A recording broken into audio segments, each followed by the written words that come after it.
Ashama harka fuunee daawwattoota YouTube isaaq zeenuu jalatti argamtan hundi keessan nageenyi keenya kan kabajaaf jaalalaaf akkuma jirtanittis naa dhaqqabu jechaa egaan arras sagantaa tokko qabannee dhiyaanneeti jirra. Akkuma beekamu guyyaa har'aa faawundeeshinii Haacaaluu Hundeessaa ibsa maatii isaatiif jechuun maatiin isaa ibsa miidiyaa hawaasaaf kennaniiti turan jechuudha.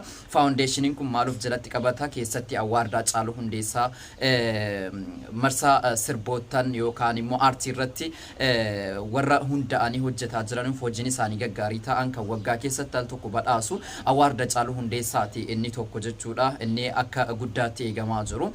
Egaan gama sanatti deebi'uu kootiin duratti dubartiin jabduu addunyaa kanaa jedhamte nama badhaafamuu qabdu keessa haadha mana Haacaaluu Hundeessaati jechuudha. Haati mana Haacaaluu Hundeessaa yookaan haati wabii hedduu dubartii addunyaa keessaa dubartii yeroo ammaa kana keessatti dubartii jabduu addunyaa kanaa jedhamte akka badhaafamtuudha. Kanan hawwuu sababni isaas erga akkuma abbaan manaa ishee Haacaaluu Hundeessaa osoo hin du'iniin duratti osoo hin wareegamin osoo harka diinaatiin hin nyaataminiin duratti haadha manaa isaa galateeffatee akka milkaa'ina hojii isaatiif yookaan sadarkaa kana akka inni ga'uuf kan duuba dhaabbatte utubaa turte akka isii ta'ee fi jaalala isiidhaaf qabu hunda dandeessii koo jedhee sirbeeti jira jechuudha. Erga inni wareegamee as ammoo osoo boqonnaa hin argatin jechuudha. Hojii isaa kana albamii isaa maal malli isaa kanaa fi dhugaa isaa barbaaduudhaan takkaa gadi teessee hin beektu boqonnaa tokko argattee hin beektu jechuudha. Hojii inni hojjete maal malli isaa Haacaaluu Hundeessaa yookaan albamii isaa akka inni milkaa'u yookaan akka inni addunyaa kana irratti beekamaa ta'uu fi hojiin isaa kuni bifa xiiqiitiin akka inni addunyaa kana hunda irratti beekamu nama godhaa turte jechuudha. Dhugaa dubbachuudhaaf taanaan dubartii jabduu dubartii Oromoon qabdu irra darbitee dubartii akka Afrikaatti dubartii jabduu akka addunyaattis ammoo dubartii jabduu dubartiin addunyaa kun fakkeenya irraa godhattu jedhee eenyuun namaatiyyuu kana yaada kana namni mormu jira jedhee hin yaadu. Kana irratti dhiibbaa guddaa gaggeessa dhiibbaa guddaa gochuu danda'uudha qabna. Hojiin isiin hojjetaa jirtu maatii isii ilmaan yatiima isii kana bulchaa gadda onnee nama cabsu gadda abbaa manaasii kana baadhachaa cimina isii kana immoo sadarkaa kana ga'uun isii dhugaa dubbachuudhaaf taanaan dubartiin hundi isii dubartiin Oromoo hundi isii akka isii kana otoo taate jechuudha akka kiyyaa kana osoo taate wallahi jijjirama guddaadha kan agarsiifamu jechuudha. Keessatti qabsoo uummata Oromoo keessatti dubartiin baay'ee ga'ee guddaa qabattee jirti jechuudha. Gootoowwan har'a maqaa isaanii fakkeenya godhannee faarsinu kana kan mana keessaa utubdee jajjabeessitee gadi baaftee diina akka inni burkuteessu kan gootu dubartiidha. Dubartiin mana keessatti si qabnaan jireenyi sitti dhiphatti dubartiin mana keessatti immoo si kunuunsinaan jagnummaa kana waan barbaaddeen si duuba dhaabbannaan jechuudha. Dhiirri lugni akkamiituyyuu jagna ta'a jechuudha. Egaa Haacaaluu Hundeessaa iccitiin Haacaaluu Hundeessaa sadarkaa kana ga'uu tokko akka isii ta'e inni yeroo lubbuudhaan jiru dubbateeti jira jechuudha. Dhugaa dubbachuudhaaf taanaan dubbiin isiin har'a gaggeessiteefaa baay'ee garaa nama nyaata. Waltajjiiwwan adda addaa irratti baay'ee garaa nama nyaata. Keessatti awwaard Haacaaluu Hundeessaa gaaffiiwwan gaazexeessitoonni dhiyeessaa turan keessaa bifa afaan lamaaniinuyyuu gaaffii deebii quubsaa ta'e kennaati turte afaan Amaaraatiinis afaan Oromootiinis jechuudha. Kana irratti gaaffiin kaafameef keessaa awwaardiin Haacaaluu Hundeessaa kun erga inni laazzaarratti mo'atee sana booda badhaafamuu dhiise yookaan qabxiin isaa jalaa ugguramee ka'eeti immoo kanumaan dura itti karoorfattanii jirtu kan jedhudha gaaffiin dhiyaatee fi inni jalqaba. Nuti awwaardii tokko yookaan faawundeeshinii tokko hundeessuudhaa fi piroosesii hedduu keessa dabarfachuu qabda. Piroosesii sana keessa waggaa lamman kana hunda erga Haacaaluu Hundeessaa boqatee kaasee albama isaa gabaatti dhiyeessuudhaa kaasee hojjechiisuudhaa kaasee akkasumas faawundeeshinii dhaabbata kana dhaabbuudhaa kaasee waggaa lamaa ol nutti fudhatee jira. Keessatti awwaardii kana hundeessuudhaa fi awwaardiin kun waan xiqqoo miti piroosesii hedduu keessa dabarfachuu qaba. Eeyyamaa adda addaa gaafata. seerlugaa yookaan immoo seera mataasaa danda'e ulaagaa hedduu guutuu danda'uudha qaba. Ulaagaa kana guutuudhaaf immoo yeroo baay'ee namatti fudhata.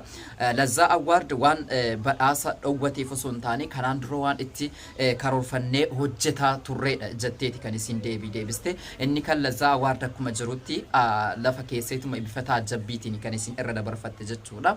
Akkuma dubbatamaa ture Lazzaa Awwaard sagalee Hacaaluu Hundeessaa kan inni ukkaamsee jiru ukkaamsedha jechuudha. Achirratti illee isin argamtee turte. yaadannoo isaaf illee wanti isaan godhan hin jiru isiillee hin galateeffanne deebi'es immoo morkataa cimaa jedhanii illee sadarkaadhuma lammaffaa keessatti maqaa isaallee hin kaasne osoo hin galateeffatin callisanii bira dabarfatanii turan kun dheekkamsa guddaa kaaseeti ture jechuudha. Silas diinuma kan galaafates jaruma jechuudha. Dhimma kanarratti illee qopheessaan yookaan hundeessaan Lazzaa Awwaard gaafa gaafatamee jedhu deebii tokko illee deebisuurraa of qusateeti jira. Kanaafuu guutummaan guutuutti akka shirri keessa jirudha kan inni hubatamu qabu. Kanaaf jennaan ammoo Awwaardiin Hacaaluu Hundeessaa kuni artistoota Oromoo lafaa dhufaa jiran keessaa carraa guddaa uuma jenneeti yaanna. Sababni isaa akka namni xiiqaati hojii babbareedaa isaa hojjetu ni godha jechuudha. Lazzaan kun yookaan Awwaardiin kuni baay'ee hamilee artistoota Oromoo irratti ni hora. Sababni isaa wal dorgommii gidduu artistootaatti ni uuma. Yeroo kana keessatti ammoo artiin afaan Oromoo akka inni sadarkaa guddaa keessatti sadarkaa guddaa argatu ni godha jechuudha. Kanaaf jennaan Awwaardi kun baay'ee barbaachisaadhaa fi keessatti foundationii kana keessatti waan adda addaati. Foundationiin kun kan of qabatee hundaa'ee jiru. Awwaardiin akkuma jirutti ta'ee kanarra beeksifame Awwaardiidha. Awwaardiin sun ammoo kara CMS-tiin gara websaayitii Hacaaluu Hundeessaatiin sagaleen artistoonni achirratti kaadhimamaa ta'anii filataman fiilmii afaan Oromoo dabalatee diraamaa afaan Oromoo dabalatee akkasumas tiyaatirri leesilaa hin jiru. Tiyaatirri gara fuulduraatti keessa gala jenneen yaanna. Tiyaatirri afaan Oromoo kanaan dura jira ture amma badeetti jira haala biyyattii keessaa wal qabatee jechuudha. Singilii afaan Oromoo babbareeduu ta'anii walaloof yeedaloo afaan Oromoo barreessitootaan daayireektarootaanii akkasumas ammoo daayireektaroota dabalatee lookeeshiniiwwan adda addaa warra aartii afaan Oromoo kana cunqursanii dhiibbaa guddaa geessisaa jiran kana keessatti of keessatti haammateeti jira jechuudha. Kanaaf jennaani achi keessatti singiliin jira, albamni jira, kiliippiin bareedaan isaa jira, sirba aadaan jira, sirbi ammayyaan jira, akkasumas ammoo akkuma Odaa Awwaard sana jechuudha. Akkasumas shamarran artistoota shamarranii of keessatti ni qabata, kan dhiiraas qobaatti of keessatti ni qabata. Egaan Awwaardiin kuni artistoota Oromoodhaaf wal dorgommii guddaa akkasumas carraa guddaa ni uuma. Akkasumas ammoo Hacaaluu Hundeessaa akka inni addunyaa irratti Afrikaa irratti guutuu addunyaa irratti jechuudha akka inni beekamuu fi hojii inni kanaan dura hojjetee fi gara fuulduraatti mul'anni isaa maal akka ta'e illee kan hubachiisudha kan of keessatti qabu. Diinni gadi qabdus maqaa isaa yeroo ni dhaamu sodaatus har'a garuu addunyaa irratti beekamtii guddaa argachuudhaaf deema argateetis jira. Albamni isaallee gurgurtaa addunyaa kanarratti waggaa kana keessatti gurgurtaa sadarkaa qabate jedhameeti kan inni leellifamaati jiru jechuudha. Kanaaf jennaani Hacaaluu Hundeessaa namni al tokko onnee kee keessatti siidaa dhaabbatee jedhee eenyuun namaatuyyuu siidaa kana diiguu hin danda'u. Jaalala uummata Oromoo qaba waan ta'eef kaan nafxanyoonni jaallattee dhiistee waan tokko bu'aa wanti qabu hin jiru jechuudha. Kanaaf walumaa galatti dubartii jabduu addunyaa kana anis kanan gama kootiin jedhu ummanni Oromoos ummanni addunyaa kanaa hojii isii ilaaleetuyyuu faantuu yookaan ammoo haadha manaa Hacaaluu Hundeessaa kiyyaa jedhee kan inni itti waamu dubartii jabduu addunyaa kanaa jedhamtee badhaafamuu danda'uudha qabdi. Kanas dhiibbaa irratti gochuu danda'uudha qabna. Guddaa galatoomaa sagantaa irraaf qabadee dhiyaadhe kana fakkaatu ture nagaatti.